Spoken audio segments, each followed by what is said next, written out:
Ever pondered about the first steps towards democracy in India? Well, it all started with a significant piece of legislation known as the Government of India Act of 1919. This act was the fruit of the British Parliament's efforts to increase Indian participation in the administration of their own country. The seeds were sown in a report by Edwin Montagu, then Secretary of State for India, and Lord Chelmsford, India's Viceroy from 1916 to 1921. The enactment of this act marked the dawn of responsible government in India. The act introduced a system known as diarchy at the provincial level. Subjects were divided into two categories, reserved and transferred.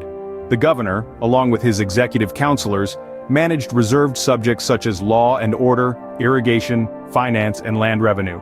On the other hand, ministers oversaw the transferred subjects like education, local government, health, and public works.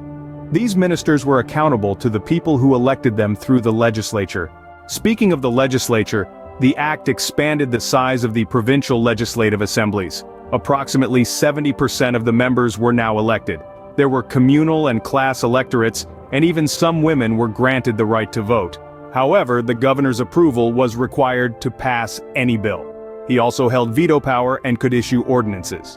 At the central level, the chief executive authority was the Governor-General. There were two lists for administration, central and provincial.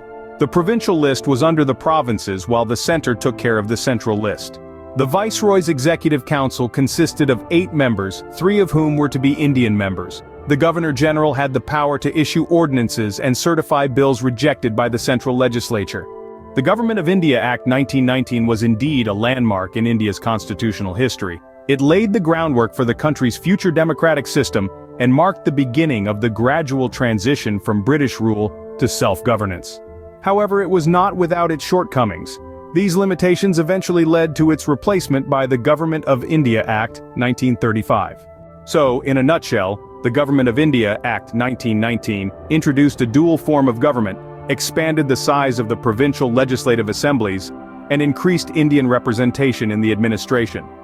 It was a crucial stepping stone towards democracy in India.